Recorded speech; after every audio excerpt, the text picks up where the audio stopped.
এইবাৰ প্ৰতিভাগ পূজা মণ্ডপতেই যেন আমাৰ মৰমৰ হিয়াৰ আমঠু শিল্পীগৰাকীক এই উজ্জ্বলি উঠিছে। প্ৰতিভাগ পূজা মণ্ডপৰ সন্মুখতে এয়া শিল্পীগৰাকীক প্ৰথমে শ্ৰদ্ধাঞ্জলি জনোৱাৰ ব্যৱস্থা কৰিছে। তেখেতৰ ওচৰত যেন আশীৰ্বাদ লৈ অকণমান ধূপ চাকি জ্বলাইহে আমি ভিতৰলৈ সোমাই যাব পাৰোঁ।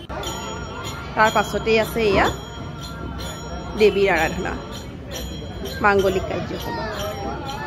সকলোতে মাথো আধ্যাত্মিকতা, কোনো বাহুল্যতা নাই। মই দেখা প্ৰত্যেকভাগ পূজা মণ্ডপতেই কোনো বাহুল্যতা কৰা নাই। এয়া হৈছে ওজাপালি, এয়া হৈছে হাতীগাঁও হাইস্কুলৰ কাষৰ পূজা মণ্ডপ ভাগ, আৰু এয়া হৈছে আমাৰ চৌহদৰ পূজা ভাগ। আমাৰ এই ভাগ চৌহদৰ ঘৰুৱা পূজা বুলি ক'ব পাৰি। এয়া সন্ধি পূজাৰ দৃশ্য। সকলোৱে সন্ধি পূজাৰ বাবে 108 গছি চাকি মাৰ চৰণলৈ আগবঢ়াইছে। অষ্টমী আৰু নৱমীৰ সন্ধিক্ষণতে এই পূজাভাগ হয়, আৰু মনৰ কামনা লৈ 108 গছি চাকি জ্বলোৱা এটা নিয়ম।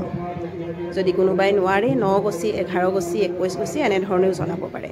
আৰু ইয়াত এয়া ভক্তসকলে এনেদৰে চাকি জ্বলাই মনৰ বাঞ্ছাবোৰ প্ৰকাশ কৰিছে, আৰু যেন শিল্পীগৰাকীয়ে ন্যায় পায়, আমাক ন্যায় লাগে। যিহেতু আজি মহা অষ্টমী পূজা, গতিকে এই পূজাতেই শিল্পীগৰাকীৰ ন্যায়ৰ বাবেও, আমাৰ ন্যায়ৰ বাবেও প্ৰাৰ্থনা জনাইছে।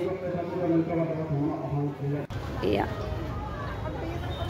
আনফালে এয়া হৈছে গণেশগুৰিৰ পূজা মণ্ডপ, য'ত প্ৰথমেই আহি আপুনি মৰমৰ শিল্পীগৰাকীক এষাৰ যেন মাত দি যাব লাগিব। তেওঁৰ লগত যেন মনৰ কথা পাতি সন্ধ্যা আৰু চাবলৈ যাব। গণেশগুৰি গণেশ বিজ্ঞানৰ পূজা ভাগ সুন্দৰকৈ আৰম্ভ হৈ আছে। সকলোতে আধ্যাত্মিকতা, কোনো বাহুল্যতা নাই।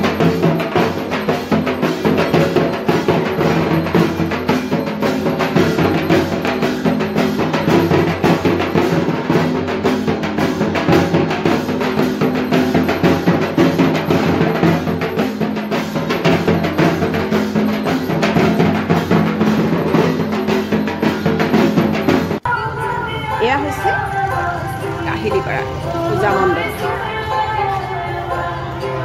ইয়াত মাথো আমাৰ মৰমৰ শিল্পীগৰাকীৰ মাত কথাৰেই আৰম্ভ হৈছে এই পূজা। তেখেতৰ সংগীতৰ সাধনা কৰা হৈছে, তেখেতৰ গীতসমূহ আওৰাই থকা হৈছে। খুব সুন্দৰ গীতেৰেই এই পূজা মণ্ডপ ভাগ মুখৰিত হৈ আছে। মায়াবিনী,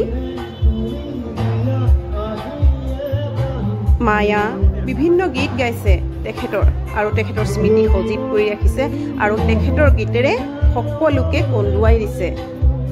এয়া মই অকণমান ওচৰৰ পৰা আপোনাক দেখুৱাম। কোনে গাই আছে আচলতে, মই তেখেতৰ নামটো নাজানো, কিন্তু চাওক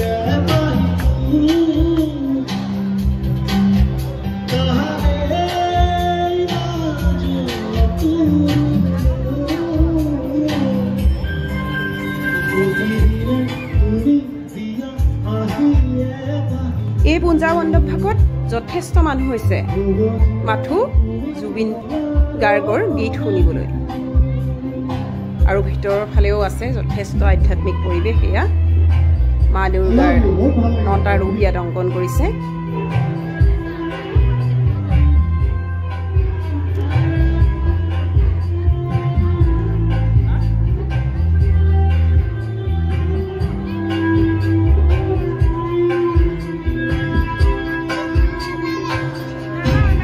বাকী ক'তোৱে মানুহ নাই। য'ত তেখেতৰ গীত মাত চলি আছে তাতেই মানুহৰ ভিৰ।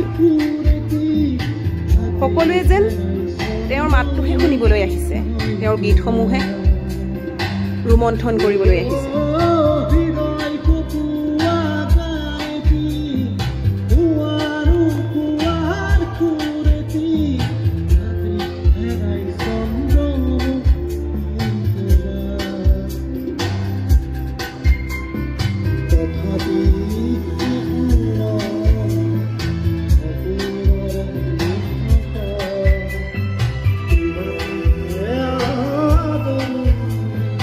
roi dai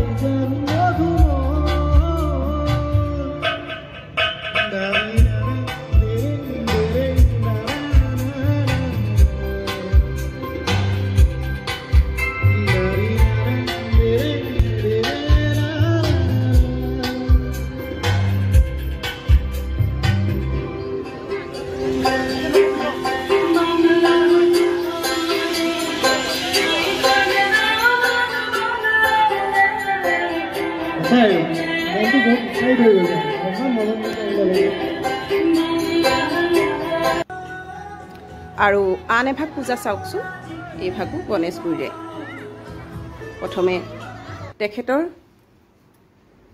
ফটোখনতেই শ্ৰদ্ধা জনাইছে সকলোৱে তাৰ পাছত এয়া